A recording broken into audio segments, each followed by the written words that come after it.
a todas y a todos. Es un gusto volverlos a saludar. Pues efectivamente, como ya lo anunció nuestra presidenta, hoy estamos aquí por parte de la Procuraduría Fiscal, la Secretaría de Hacienda y Crédito Público, y en nombre también del SAT, me voy hoy a referir a una historia de impuestos no pagados por un grupo empresarial. Y les voy a platicar cómo se calcula efectivamente y por qué tenemos este adeudo tan grande y qué figura fiscal aplicaba antes, luego por qué ya no aplicó y cómo es que se generó el adeudo. La siguiente, por favor. Este grupo empresarial y muchos otros ocuparon esta figura legalmente aceptada que en nuestro país se generó para favorecer un mecanismo que se le proporcionaba a las empresas para que estas empresas que eran muy grandes y que tenían muchas subsidiarias pudieran presentar sus impuestos como si fueran una sola, las conjuntaban, las consolidaban. Entonces, así una empresa, cuando le iba muy bien y tenía utilidades y resultaba que a otra de sus hermanas, subsidiarias o filiales, le iba mal, pues se consideraba que podía tener pérdidas, entonces podían sumar y restar los resultados entre todas y así llegaban a un cálculo adecuado para todas para pagar un poco menos de impuestos. En ese momento era la estrategia para impulsar a las grandes empresas. Entonces, así el grupo podía pagar menos impuestos en el corto plazo. ¿Por qué? Porque si salían cantidades que tuvieran que pagar, las podía incluso hasta diferir a lo largo de los años hacia adelante, generalmente hasta 10 años. Y porque las pérdidas pues se compensaban con las ganancias de las otras, ¿no? Entonces, este movimiento lo realizaban en familia empresarial. Siguiente, por favor. ¿Por qué se creó?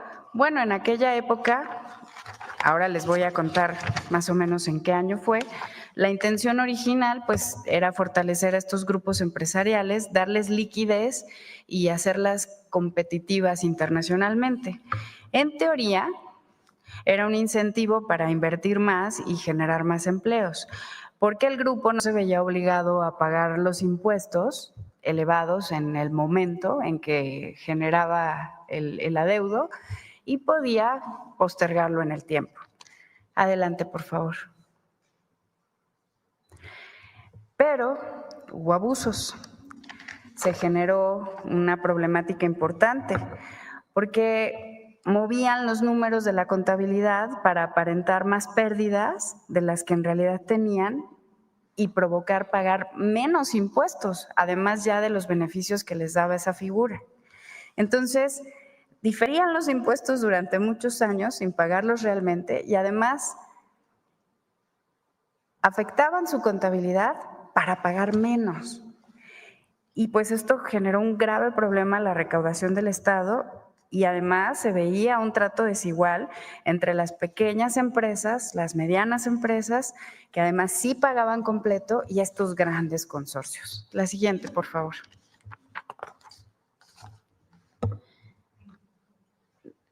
En 1982 es cuando se crea esta figura y se buscaba este régimen de apoyo. Después, entre 2000 y 2012, mantiene el grupo en aquel entonces en el poder, mantiene el régimen empresarial y empezaron a generarse ciertas críticas porque ya se estaba cayendo en un excesivo diferimiento.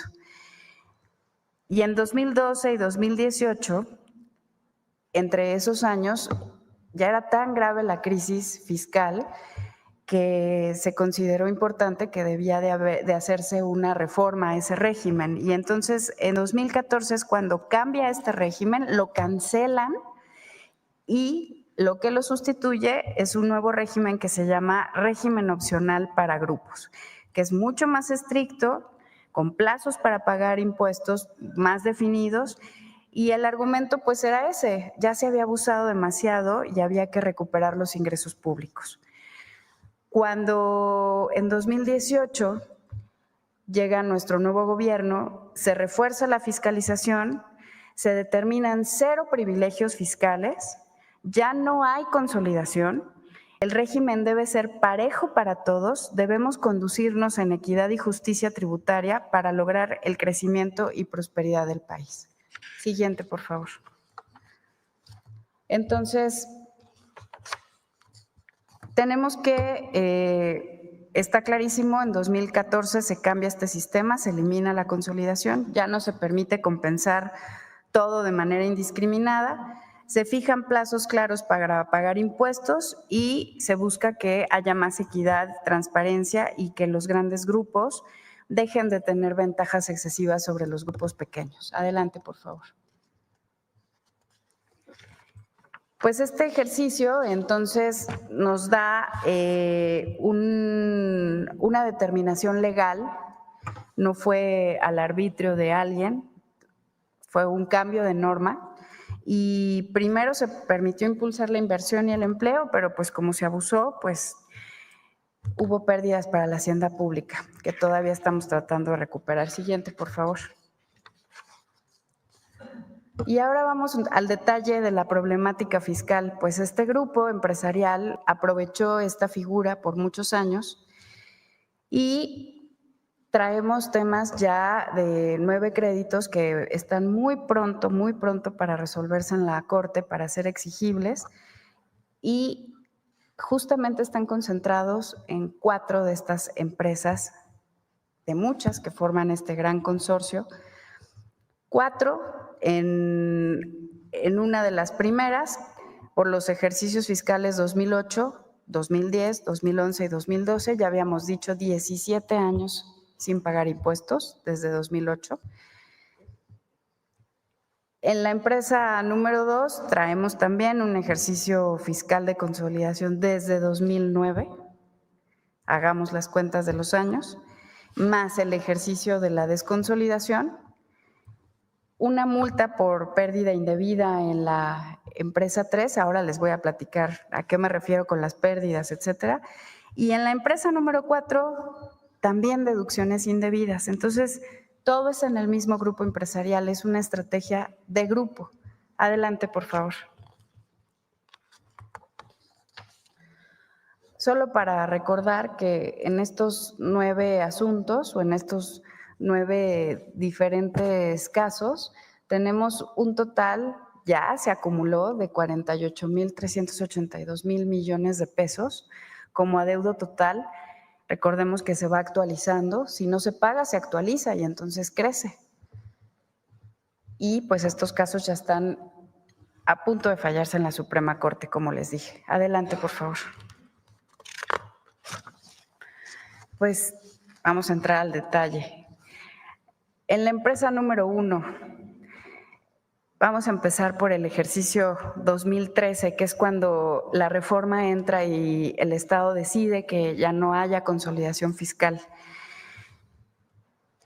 Se habían juntado los ejercicios sin pagar, 2008, 2010, 2011 y 2012. Y en 2013, cuando se suspende el régimen, hay que hacer un corte de caja, así lo determinaba la reforma.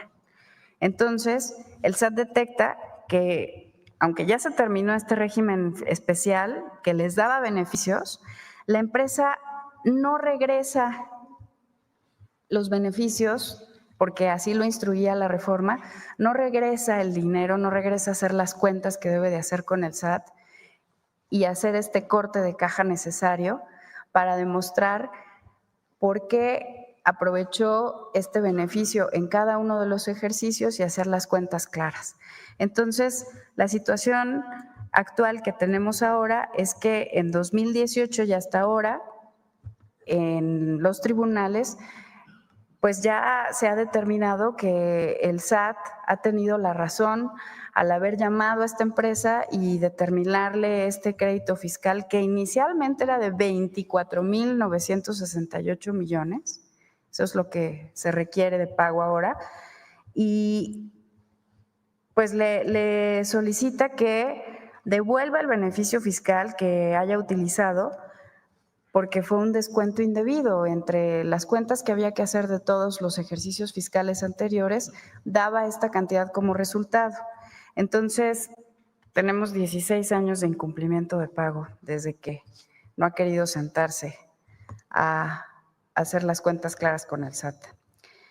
Y ya específicamente, siguiente, como tampoco pagó el total, que es lo que les comentaba ahorita, pues entonces el SAT tiene la obligación de hacer una cuenta por separado por cada ejercicio fiscal, por cada adeudo.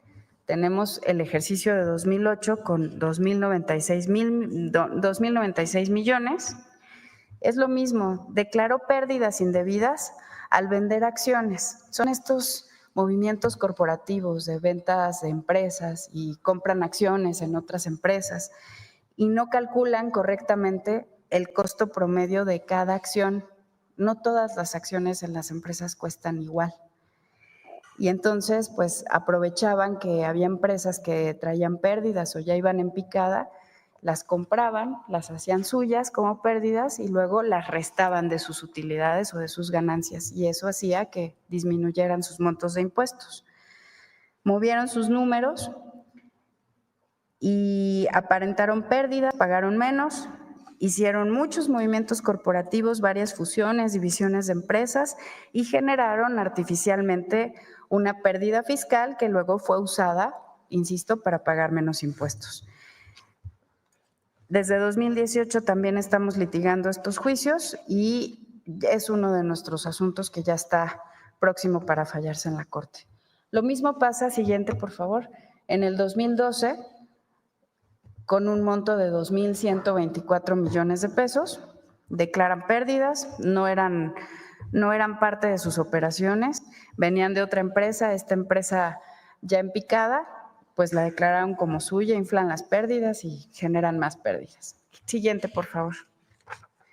Interesante viene en 2010, aquí ya es muy evidente, declararon pérdidas indebidas en la venta de acciones porque compraron una aerolínea o parte de una aerolínea. Y entonces, para 2010 deben, por ese movimiento corporativo, 2.740 millones. Siguiente, por favor. Y para 2011, otros 7.501 millones de pesos.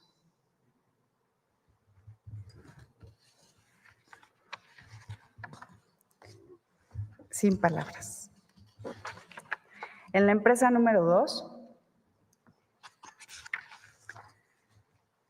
tenemos 2 ejercicios fiscales ya con temas en corte. ¿Qué pasó? En el ejercicio 2009 que se determinaron 3.547 millones. Igual la empresa declaró pérdidas, venían de otras sociedades, no eran operaciones reales de la propia empresa y crecieron sus pérdidas. Y aquí, curiosamente, sí hay un cúmulo de empresas más sustanciales. Varias empresas. Se fue acrecentando el abuso de la figura de la consolidación. También ya se ganaron 2 instancias y el caso ya también está para fallarse en corte. Ya se acumularon. Siguiente, por favor. Lo mismo pasó en el ejercicio 2013 para esta misma empresa. Ahora estamos hablando de 4.431 millones de pesos. Y es el mismo tema, la consolidación. Se fijan, en 2013 se acaba y entonces llaman a las empresas a hacer este corte de caja. No pagaron los otros anteriores, tienen que sentarse a hacer la cuenta final. No es un doble pago, más bien se debe todo.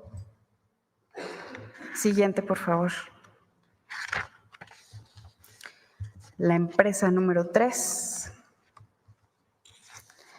trae un adeudo de 67 millones de pesos por una multa en el ejercicio 2012. También es una irregularidad fiscal reportar pérdidas más grandes de las que tuviste en realidad como empresa. Y el SAT, como verifica, pues se da cuenta que esto sucede y entonces multa a la empresa número 3. También ya hay precedentes judiciales en la Corte. La Corte ya no va a poder entrar a fondo porque ya hay criterios anteriores. va a fallar a favor del fisco federal. Siguiente, por favor. Y la empresa número 4, pues resulta que dedujo más pérdidas de lo necesario, es decir, dedujo viáticos, anticipos, servicios, un montón de conceptos que en realidad no eran básicos para su operación. El SAT ya le ganó también este caso en todas las instancias y estamos esperando que se confirme o no solamente un tema de comisiones a distribuidores, y aún está pendiente este amparo en la Suprema Corte de Justicia. Adelante, por favor. Como verán, estos 9 casos muestran un patrón de abuso de la figura de la consolidación fiscal. Per se no era mala, tenía un buen objetivo, pero se abusó de ella. Y después de haber usado pérdidas durante años de empresas que fueron adquiriendo con el paso del tiempo, en la mayoría de los juicios se ha determinado que el SAT tiene la razón, ha ganado y desde la primera instancia, pero las acciones de litigio de este grupo pues han sido muy agresivas y por eso nos han llevado tantos años hasta ahora que vamos a esperar una resolución firme ya de la Suprema Corte de Justicia. Por favor, siguiente. Y como lo comentaba nuestra presidenta, hay un beneficio constitucional establecido en el artículo 28, pero una obligación para el Estado mexicano. Están prohibidos los monopolios, los estancos, pero también las condonaciones de impuestos y las exenciones de estos. Solamente pueden darse beneficios de descuentos según el Código Fiscal, según la ley de la materia. Y esto solamente se da en situaciones muy excepcionales. El caso es que cualquier contribuyente puede acceder a ellos para presentarse ante la autoridad fiscal siempre y cuando quiera pagar oportunamente, y entonces se prevén estos beneficios para disminuir la cantidad en multas y recargos. Tiene que sentarse con la autoridad fiscal a verificar oportunamente, sin que la autoridad le requiera el pago, sino de buena voluntad llegar y ofrecer un pago, y entonces puede calcularse conforme al Código Fiscal si es que le aplica o no un beneficio fiscal. Podría llegar a disminuirse para cualquier contribuyente su adeudo fiscal. ¿Cuántos, señor presidente? Muchas gracias. Con permiso.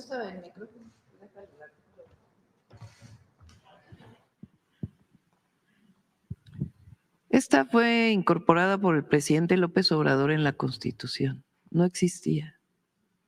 Bueno, a propuesta para el Congreso y aprobada. O sea, la presidenta, el director del SAT, el secretario de Hacienda, no pueden, por Constitución, condonar, hacer exenciones en condiciones que fijan las leyes. No se puede. La Constitución claramente dice que las condonaciones de impuestos y las exenciones de impuestos en los términos y condiciones que fijan las leyes está prohibida.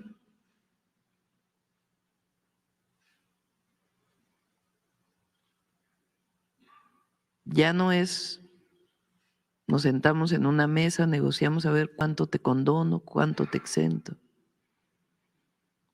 El SAT puede cometer un error y el contribuyente puede ir al SAT a decir, aquí está el error. Y de hecho hay una, ¿cómo se llama? Donde estaba Armando.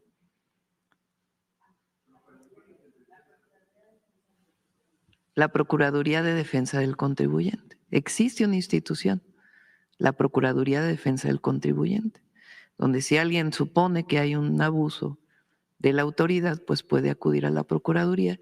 Y existen además, pues, los amparos y los tribunales por si se comete alguna injusticia. El tema es que aquí ya pasó del viejo Poder Judicial, ni siquiera del nuevo. Ya pasó primera instancia, segunda instancia, tercera instancia, y ahora está 9 temas a resolución de la Corte, entre muchos otros que también tienen que ver con asuntos fiscales, con otros grupos o alguna otra persona. Entonces, ¿qué beneficios puede tener? Los beneficios que dice el Código Fiscal, que se le pueden quitar las multas, los recargos, si es que desea pagar. Pero lo que dice la ley. Entonces, la puerta del SAT está abierta, pero es en el marco de la ley. Este no es un asunto político, más allá de cualquier diferencia política. No es un asunto político. Es un asunto de cumplimiento de la ley.